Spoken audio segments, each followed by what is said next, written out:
Kürt Demokratik Hukukçular Konferansı dündendir devam ediyor. Dün ve bugün konferansta hangi başlıklar ön plana çıktı, neler konuşuldu, neler tartışılıyor senden dinleyelim.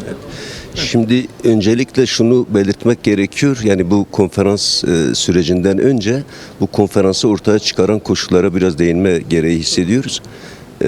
Şimdi hepinizin takdiri bir demokratik toplumun inşası süreci var. Sayın Abdullah Öcalan'ın ortaya koymuş olduğu bir süreç var. Çatışma çözüm çatışmanın demokratik bir şekilde çözümüne ilişkin bir yürüyen bir süreç var. Biz de Kürt hukukçular olarak ÖHD, DEM Parti Hukuk Komisyonu, DBP Hukuk Komisyonu, bölge baroları, DATSAZ ve TOAV'daki arkadaşlarla birlikte bu sürecin ruhuna uygun bir şekilde ve hukukçular olarak, Kürt hukukçular olarak bu sürecin anlamında ruhuna uygun bir çalışma yürütme gerektiği hissettik. Bu gereklilik bizi bir konferans hazırlığına götürdü, bir konferans düzenledik. Sizin de belirttiğiniz başlıklar dünden beri çok yoğun bir şekilde tartışılıyor. Statüsüzlük tartışılıyor, demokratik bir anayasa tartışılıyor. O ekolojik durum tartışılıyor. Yani barışın ekolojisi tartışılıyor ki şu anda da kadının toplumsal sözleşmesi bağlamında demokratik toplum ve kadın hukuku tartışmaları yürüyor. Yoğun bir şekilde tartışıldı. Şimdi burada bizim bir amacımız da var. Yani bu konferansın bir amacı da var. Konferansımızın temel amaçlarından biri mevcut çatışma çözüm sürecine ilişkin Kürt hukukçuların tıkanmaları aşma ve demokratik hukuk, pozitif hukuk normları açısından norm denetimi yapabilecek bir pozisyona getirme ve Kürt hukukçuları ortak bir zeminde buluşturma gibi bir arayışımız var. Ki bugün öğleden sonraki oturumda bu da tartışılacak. Yoğun bir şekilde tartışılacak. Biz buradan bir birlikteliğin, pratik politik bir kurumsallaşmanın ortaya çıkması yönünde de bir çabamız var. Bu ortak algı da, yani konferansın şimdiye kadarki bütün oturumlarında ortaya çıkan sonuç böyle bir iradenin açığa çıktığı. Bu iradenin de ki takdir edersiniz ki şu an işte mecliste bir yasa yapma tartışması var. Olayın işte negatif barış, pozitif barış boyutlarıyla bir tartışma da yürüyor. Bu tartışmanın da temel öznesi olabilecek pratik politik bir kurumsallaşma şeklinde bir ortaklaşma da var. Bunu da tartışacağız, kararlaştıracağız. Sayın Özgökçe, çerçeve yasa tartışmaları sürüyor. Konferansınız bu döneme denk geldi. Bu için de önem arz ediyor. Çerçeve yasada olmazsa olmaz, hukuki açıdan olmazsa olmazlar nelerdir? Neler tartışıyorsunuz bunlar? Şimdi öncelikle bir demokratik anayasanın oluşması gerekiyor. Yani sadece Kürdistan coğrafyası ya da işte Kürt halkının kolektif hakları boyutuyla değil, aslında Türkiye'nin bütün insanlarını mutlu edebilecek, bir barışı inşa edebilecek, demokratik bir toplumu inşa edebilecek bir demokratik anayasanın oluşması. Bunun olmazsa olmazları var. Kimlik hakları, dil hakları, kültürel haklar, yine yerel demokrasi bizim konferansımızda da çok yoğun bir şekilde tartışıldı. Merkezi vesayet ve yerel yönetimler arasındaki uçurumun da demokratik bir çerçevede çözülmesi gerektiği şeklinde bir ortak bir bilinç de var, ortak bir algı da var.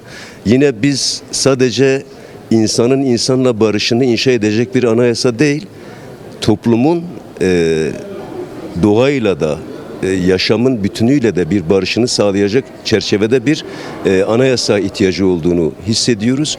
Bu anlamda yapılacak yasal düzenlemelerin ya da işte o çerçeve yasa olarak ortaya konacak düzenlemenin bu sürecin öznesi, temel öznesi ve mimarı olan Sayın Abdullah Öcalan'ın kök hücre metaforuyla ortaya koyduğu şekilde olması gerekiyor. Yani geçmişin acılarını onaracak ve geleceği kuracak, kurgulayacak, demokratik bir şekilde inşa edecek tarzda bir çerçeve yasanın oluşması şeklinde bir beklentimiz var. Bu beklentiye açısından konferansımız ki sonuç bildirgesine de yansıyacaktır. Çatışma çözüm sürecinin taraflarına, özellikle de bu kanun yapıcı pozisyonda olan hükümete bir çağrısı da olacak. Yani bu oluşacak çerçeve yasanın sadece silahların ortadan kalkmasına dönük değil, gerçek anlamıyla hakiki onurlu bir barışın inşası ve demokratik toplumun inşasının önünü açacak şekilde bir anahtar rol oynaması ya da anahtar rol düzeyinde bir düzenleme yapılması şeklinde bir beklentimiz var. Çağrımız da bu yönde olacak. Evet. Bir diğer başlıklardan biri de ana dilde eğitim. Kürtçenin eğitim dili olarak kabul edilmesi ve yasal güvencelere kavuşturulması konuları da değerlendiriliyor. Bu konularda hakkında siz neler söyleyeceksiniz? Şimdi dilin kullanılması, ana dilin kullanılması, bunun eğitim dili haline getirilmesi yönünde aslında Türkiye toplumunun özellikle bu demokratik toplumun inşa süreci boyunca da, bu çatışmasızlık süreci boyunca da Türkiye toplumunun genelinde o eski fobilerin kalmadığını gözlemledik toplumda. Daha önce topluma lanse edilen, genellikle de bu savaştan, çatışma süreçlerinden rant elde eden yapılar tarafından oluşmuş bir fobi vardı. Artık bu fobinin olmadığını da görüyoruz. Yani kaynaşmanın, ki biz demokratik entegrasyonu da tartıştık konferans sürecimiz içerisinde. Bunun bir boyutu da dil hakkıdır, ana dil hakkıdır. Yani hak konusu olan bir şeyin aslında kanuna bile ihtiyaç duymadan gerekli düzenlemelerle işte mesela yerel yönetimler Avrupa yerel yönetimler şartındaki Türkiye'nin şehirlerini kaldırması, yine Çocuk Hakları Sözleşmesi'ndeki şehirlerini kaldırması ve anayasadaki 90. maddeyi işler hale getirmesi bile yeni bir düzenlemeye ihtiyaç duyulmaksızın bölgede yaşayan Kürdistan'daki Kürtlerin ana dil hakkına ilişkin bir yol açıcı bir rol üstlenecektir. Bu sadece Kürtler için de söz konusu değil. Türkiye çok mozaik bir ülkedir. Kürdistan bölgesinde Kürtler vardır. Türkiye'de Araplar vardır. Çerkezler vardır. Lazlar vardır. Değişik halk toplulukları var. Bu toplulukların hepsinin kendi haklarıyla, ki hakka sahip olma hakkı da bir haktır, kendi haklarıyla yaşayabileceği bir düzenlemenin yapılması gerektiği kanaatindeyiz. Ana dil de en temel haklardan biridir, insani bir haktır. Bunun da şu ana kadar yasal mevzuat boyutuyla önünde olan bütün engellerin kaldırılmasını sağlayacak bir düzenleme şeklinde bir çağrımız da var.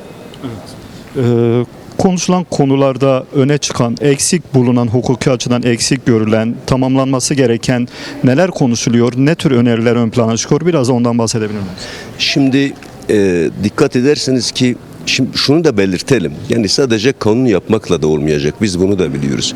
Çünkü dünyanın en demokratik anayasasını, kanuni düzenlemesini de yaparsak fiili anlamda bunu işletecek mekanizmalar olmazsa ve toplum bu anlamda bir demokratik anlamda dönüşmezse yine anlamsız olacaktır.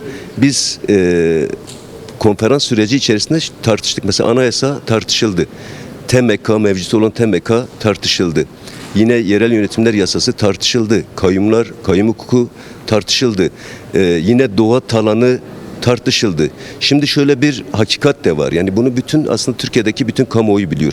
Türkiye'de terörle mücadele yasası, tırnak içinde belirtiyorum, İlk ortaya çıktığı dönem 1992 yılıdır. 91-92'dir. Kürtlerin kendi yurttaşlık haklar, yani yurttaşlık haklarına dair taleplerinin en yüksek olduğu döneme tekabül ediyor. Bu kanunların çoğu aslında toplumu koruyan, toplumdaki iç barışı sağlayıcı nitelikten ziyade Kürt karşıtı, yani Kürtlerin gündelik hayatta, sosyal hayatta bütün o varlığına dönük bir saldırı niteliğinde ortaya çıktığı gerçeği herkes tarafından kabul ediliyor. Türkiye'deki bütün anayasa profesörleri de, hukukçular da bu konuda hemfikirdir. Konferansımız da bu konuda hemfikirdir. Bu antidemokratik kanunların şimdi bir günde 50 yıllık yaralar, işte 200 yıllık bir sömürge gerçekliği biz de biliyoruz. Yani bir gün, 2 gün ya da 1 aylık bir süre içerisinde çözüme kavuşmaz. Fakat bunun çözümüne dair bir iradenin olduğunu yansıtacak, toplumda bunun kanıksanmasını, bu ışığı görecek bir düzenleme gerekiyor. Öncelikli bir düzenleme gerekiyor.